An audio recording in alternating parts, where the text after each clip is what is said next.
بسم الله الرحمن الرحيم الحمد لله رب العالمين waxaan ku soo dhaweynaa dhamaan bulshada qiimaha badan ee ku nool gobolka Awdal gaar ahaan magaalada Boorama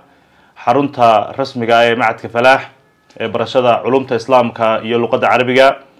macad wuxuu ka kooban yahay laba qaybood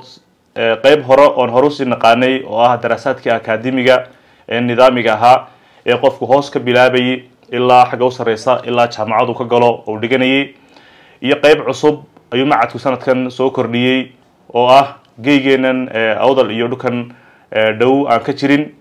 qaybtaasi waa qaybta loo yaqaano diyaarinta culimada mustaqbalka waan ognahay inaan u baahnayn inaan culimo rasmiya oo ummadan bedesha oo culimadeena bedeshana soo saaro qaab kaliya ku soo baxayana waa in la sameeyo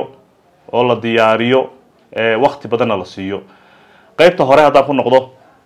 waa qofku wuxuu ka bilaabaya markuu macadka yimaado carabiyadii baa laga dhisayaa markuu carabigii qori karo akhriyina karo kadib loo bilaabaya culumta islaamka ardayda iyo iskuulka iska dhiganaya oo madrasadooda dhiganaya ay wiilashuna habeenkii soo galayaan gabdhuhuna casarkii ay soo galayaan qaybtaasi waxa qalin jabisay laba dufcadood oo hore iyo dufcadii saddexaad oo qalin jabin doonta insha Allah taala bishan 8aad dhexdeeda xafladii hore iyo barnaamijtii horena Ilaahay subhanahu wa ta'ala macad ku guuleeyay si wanaagsan oo qurux badanna way nagu dhaceen qaybta dambe waxaan ugu tala galnay in ardadaasi waqtiga la siiyo waa xirayn ardigu wuxuu soo galayaa subaxii buu soo galayaa duhurku rawaxaya xaafadii tagaya wuxuu soo noqonayaa dana casarka isagoo cishaayiga la fasixi doono macnaha wax ka taamacay wax ka dhigantaa in kitaabkii looga bilaab doono jaldi ilaa jaldiga loogu dhameyn doono halka qaybaha kale macaahidu ay sameeyaan in muqarraraad la dhigo oo aan la dhameystirin taamacay wax ka dhigantay inoo soo bixi doonaan dhowr sano gudaheed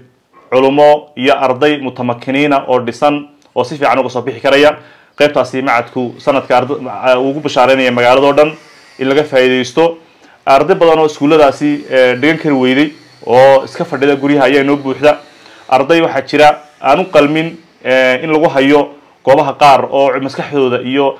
islaamka ay anfacayaan ay aad u badan tahay ardadaasi hay yimaadaan macallin khaas ah loo sameeynaya goob khaas ah loo sameeynaya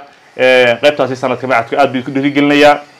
isdiiwaangelintii way bilaabantay laga bilaabo berri oo isniina subaxii baa la dhigan doonaa ilaahay idinkii